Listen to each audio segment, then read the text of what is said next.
achievements, but also to celebrate the performance of the coaching team, all the assistants and the officials who contributed to this enormous victory. We should, as we celebrate the Springboks, also applaud our cricket team, who have been performing extremely well in the Cricket World Cup. I spoke to the Proteas captain, Themba Bavuma, and encouraged them to remain focused and told him that the entire nation supports and stands behind them. I also told him that I intend to travel to Mumbai in India to watch them play in the finals. As we confront the many severe challenges in our country, we draw hope and encouragement from the determination and the performance of the Springboks and the Proteas as they have displayed their prowess.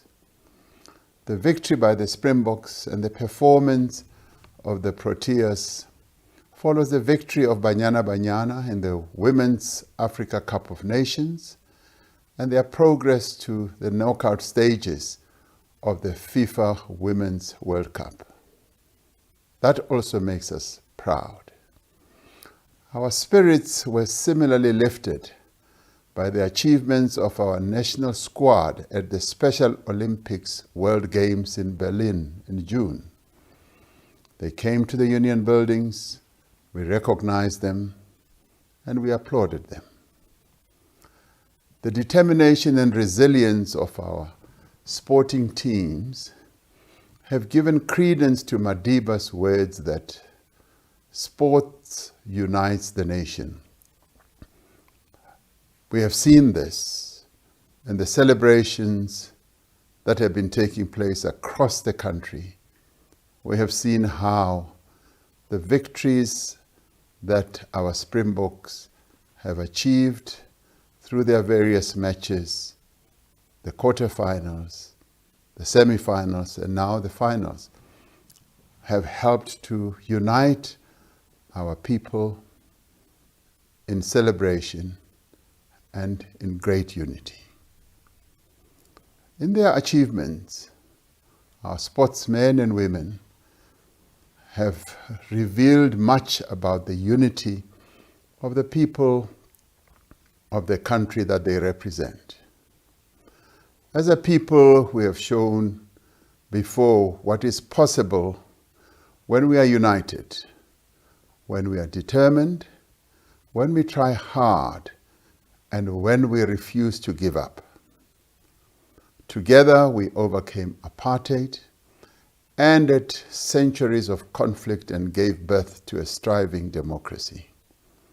Together, we confronted and overcame the deadliest global pandemic in over a century. However, we continue to mourn those South Africans that we lost. We are indeed stronger together.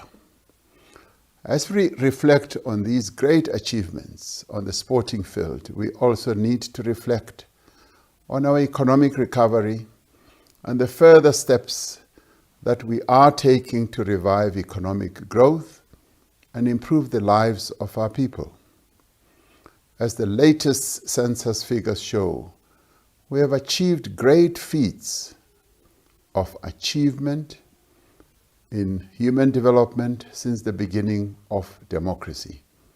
Millions of South Africans have been raised out of poverty and now have housing and access to electricity, water, sanitation, and other basic needs that many of our people did not have before democracy. Access to healthcare and education have been greatly expanded. Much more still needs to be done to make more progress in improving the lives of our people. Even over the last 10 years, we've seen great improvement and we've been able to make significant strides. For example, The percentage of households in formal dwellings rose from 78% in 2011 to 89% in 2022. This is evidence of concrete progress and should give us encouragement as we confront the challenges of the present. This month, we mark 3 years since we embarked on the Economic Reconstruction and Recovery Plan, which outlined the actions that we would take to rebuild our economy and create jobs in the wake of the pandemic. This recovery plan was accepted and socialized to many stakeholders in our country and was fully embraced by many. And it is underpinned by our National Development Plan, which sets out a clear vision of where we should be going as a country. The last 3 years have been extremely challenging. We're emerging from more than a decade of stagnant economic growth, compounded by the impact of the COVID-19 pandemic. We are working to reverse the legacy of the past era of corruption and mismanagement of our state-owned enterprises, which has left us with a persistent energy crisis and an inefficient ports and rail network. And we are contending with a range of global and domestic pressures which have set us back on our economic recovery. And yet, there are clear signs that our efforts are showing results. Electricity supply is improving, jobs are being created,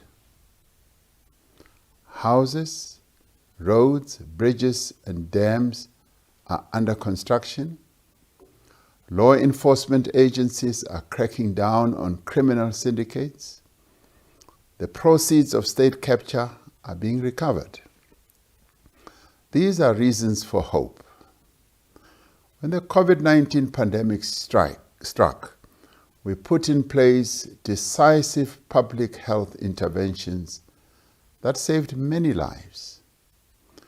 To deal with the negative economic effects of the pandemic, which resulted in the loss of more than 2 million jobs, we put in place an unprecedented stimulus package that lessened the damage to the economy and to the lives of many people. Since then, in the midst of severe load shedding and increased global volatility, the economy has continued to grow, albeit slowly. The economy has shown a significant degree of resilience and is now larger than it was before the pandemic. Over the last 2 years, the number of people with jobs has increased by 2 million, bringing the level of employment close to its pre-pandemic level, remembering that we lost more than 2 million jobs as a result of the pandemic. A key element of the Reconstruction and Recovery Plan was to expand social protection and public employment.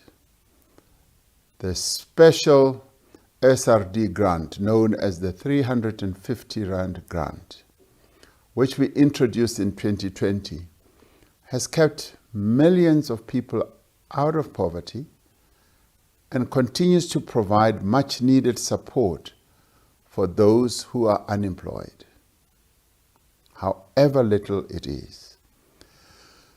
Presidential employment stimulus has created over 1.2 million opportunities since its establishment, representing the largest expansion of public employment in South Africa's history. Over 4 million young people have registered on the SA Youth Online platform, and more than 1 million of these have been able to access opportunities for learning and earning. Every one of those jobs created is a reason for hope. Every person who no longer lives in poverty is a reason for hope. Another commitment we made in the Reconstruction and Recovery Plan was to fix South Africa's infrastructure through renewed investment in maintenance and construction of new projects. Several significant infrastructure projects are now underway. These projects are both contributing to greater economic activity and jobs, and providing much-needed infrastructure for the growth of our economy and the needs of our people. These infrastructure projects range from social housing, road construction, rural bridges, and dam constructions. The Passenger Rail Agency of South Africa, PRASA, has to date restored operations on 26 out of 40 commuter rail corridors. And getting our people back to trains lessens the expenditure that they've had to expend in paying for transportation. To continue with the restoration of our commuter rail corridors, 50 billion rand will be spent over the next 3 years to modernize our passenger rail network. As part of our infrastructure build, we are undertaking significant water infrastructure projects. These include Phase 2 of the Lesotho Highlands Water Project. The Umzimvubu Water Project in the Eastern Cape will involve an investment of 17 billion rand. Around the country, we are also addressing and attending to challenges of water that our people are facing. In a number of areas, water treatment works are being upgraded, pumping stations are being repaired, and pipes are being laid to get water to underserviced areas. I was fortunate to go to Mfuleni this past week and saw exactly what we are doing in cleaning up the sewage and restoring the water treatment areas. We're making progress towards ending load shedding. Our greatest priority has been to reduce the severity and frequency of load shedding to achieve energy security. Over the last few months, there's been a measurable decline in the severity of load shedding. The Energy Action Plan that I announced in July last year is showing positive results, giving us greater confidence that we will bring load shedding to an end. Regulatory reforms we have initiated have enabled a massive increase in private investment in electricity generation, with over 12,000 megawatts of confirmed projects in development. Following the introduction of tax incentives and financing mechanisms, the amount of installed rooftop solar has more than doubled to over 4,500 megawatts in the last year. The steady progress we are making in resolving the energy crisis is a reason for hope. We are making progress in restoring our logistics system to bring it to world-class standards once again, so that we can export South African goods to global markets. The National Logistics Crisis Committee is overseeing a range of interventions to stabilize and improve the performance of the logistics system in the short term, in addition to ongoing reform to improve its efficiency and competitiveness in the long term. The Transnet Board has developed a turnaround plan which aims to increase volumes transported on our network. Progress is also being made with the introduction of private sector participation in container terminals at our ports. I want to make it clear that South Africa's ports, rail and electricity infrastructure are strategic national assets and they will remain in public ownership. However, introducing competition in operations, both in electricity and in logistics, will create greater efficiency and reduce prices in the long term, just as the introduction of competition in the telecommunications sector has led to greater choice and enormous benefits for customers. We are also making progress in tackling crime and corruption. The South African Police Service has established 20 economic infrastructure task teams throughout the country to protect critical infrastructure and tackle the construction mafia. We are seeing results in arrests for illegal mining, cash in transit, hikes, cable theft, drug smuggling, and other crimes. Increasing the number of policemen and women will further strengthen our capacity to curb acts of criminality.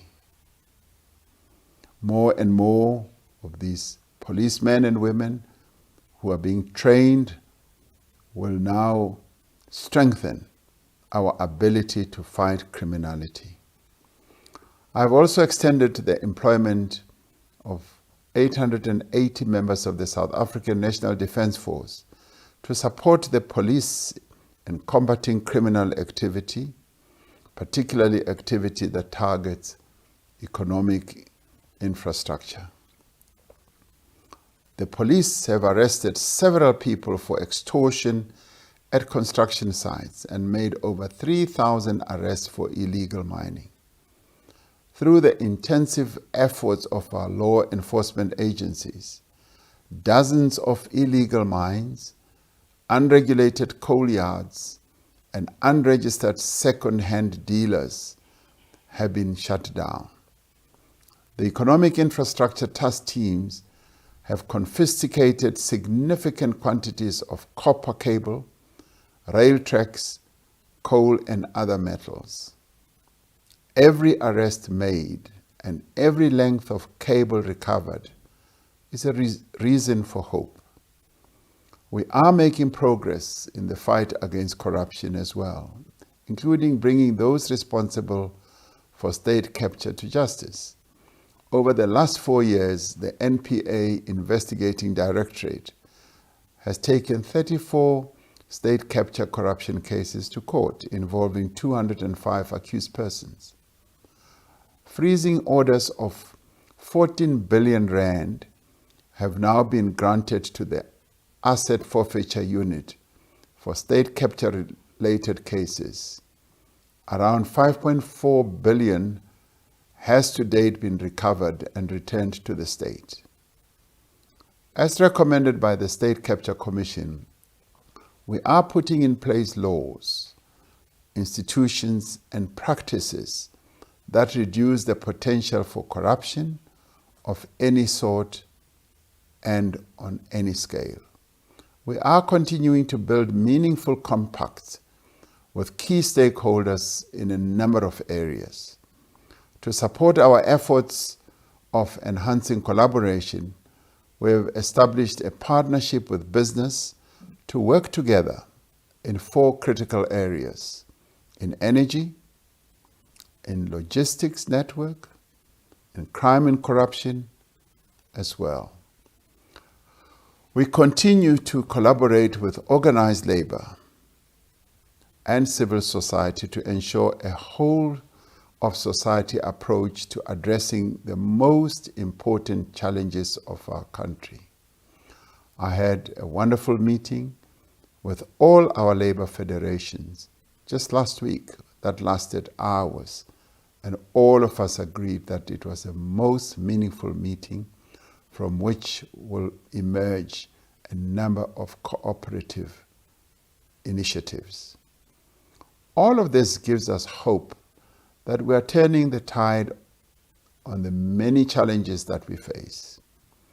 Our economic challenges are severe. Despite the progress we are making, poverty, inequality, and unemployment remain high. We continue to face domestic and global pressures, and our economy is growing too slowly for us to overcome the challenges facing our people and our country. Load shedding has constrained economic growth. The underperformance of the ports and rail network is affecting our ability to get exports to market.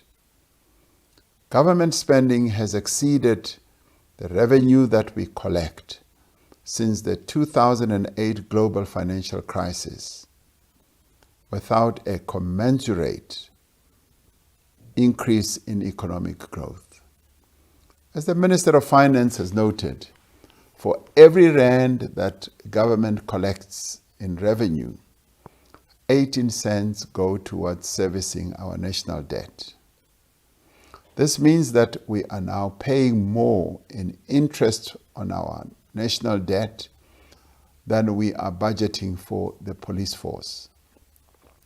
Ultimately, more rapid and inclusive growth is the only solution to unemployment, poverty, and inequality. But what is also important is to address the challenges that we face: wastage in government, yes, corruption, underspending. Growth is also necessary for the sustainability of our public finances. Building on the progress that we have already made and that we are making, government will accelerate the implementation of the economic reforms that we have embarked upon. Many of these reforms were identified in our ERRP, and many more will be embarked upon. To address the weaknesses in many of our municipalities, we are undertaking interventions in local government. As national government, we are driving a number of interventions to support a rapid turnaround in local government services, such as water, sanitation, electricity, roads, and waste collection. These interventions are accelerating service delivery where basic services have collapsed. While addressing the immediate problems, we are introducing necessary institutional reforms and the professionalization of our municipal officials. The achievement of sustained and inclusive growth requires a stable macroeconomic environment. A sustainable fiscal trajectory is a precondition for growth. We therefore remain absolutely committed to stabilizing our levels of debt, and adopting a responsible fiscal policy. A Minister of Finance will set out government's plans to achieve this trajectory in the medium-term budget policy statement on Wednesday. Spending on health, education, policing, and other essential services will be protected as far as possible. As we move to target spending on programs that are working for the poor, we need to acknowledge that our social grants, including the SRD grant, as well as our public employment programs, are vital in supporting those who are vulnerable. These programs have not only reduced poverty, but have enabled recipients to search for jobs and to engage in other economic activity to support their livelihoods. The Minister of Finance will provide more details of these and other spending priorities when he presents the medium-term budget policy statement on Wednesday, where he will also deal with the initiatives we are going to be embarking upon to restructure the government as well, to reduce expenditure. Today marks the start of the 2023 National Senior Certificate exams for matriculants, and this affects almost 1 million learners. Over the next weeks, our learners will prove the value of hard work, dedication, and the investment that we have made as a nation in their education. We wish them the very best, confident that they will make the country proud once again. There are many reasons for hope. We have made significant progress in reforming our economy to make it more inclusive and to achieve higher rate of growth. As we implement our reforms, yes, we will be preparing our economy for even greater growth. We are on track to resolve the most important constraints on economic growth by stabilizing our energy supply and fixing our logistics network. The reforms underway will propel economic growth in South Africa in the years to come, resulting in a stable supply of electricity, a working railway, and more jobs for all South Africans. On our way to rebuilding our economy, there are a number of strengths that stand us in good stead. We have a strong and sophisticated financial sector, a strong and effective civil society, a functional democracy, an independent judiciary, a stable macroeconomic framework underpinned by a capable national treasury, and an independent reserve bank. We have collectively embarked on a journey of economic reform which will set our country on a path to higher growth and more jobs. The concerted efforts of all South Africans are starting to show results in many areas. If we take a short-term view of our current challenges, we may not see the transformation that is underway or the benefits that these reforms will have for our country. I'm confident that through the actions we are taking now, we will overcome the challenges we face and build a society that works for all of its people. We have much more to do, but like the Springboks, we have the determination, the commitment to overcome any challenge. Our victorious Springboks will return home tomorrow. We will welcome them with great joy and jubilation as they arrive. They will conduct a victory tour around the country, and I will receive them at the Union Buildings later this week. I want us to now rally behind the Proteas in the same way as we have given our support to the Springboks.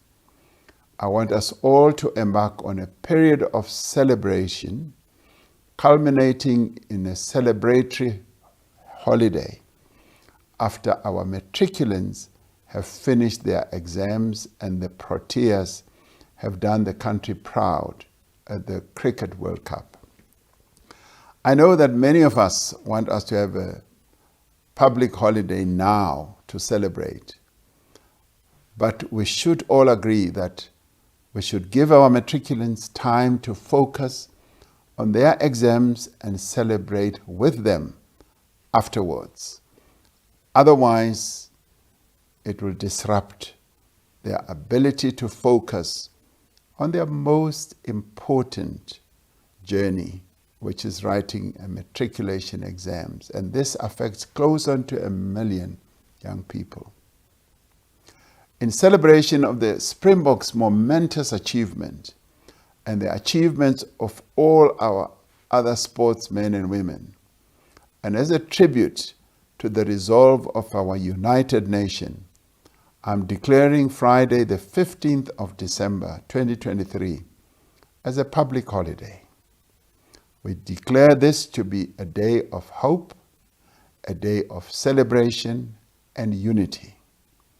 Our sportsmen and women have shown us what is possible.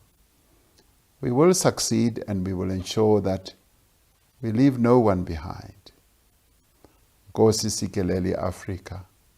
Hosi katekisa Afrika. God seën Suid-Afrika. Mudzimu vaphathuchedze Afrika Chipembe. Nkosi sisikelele sonke. I thank you.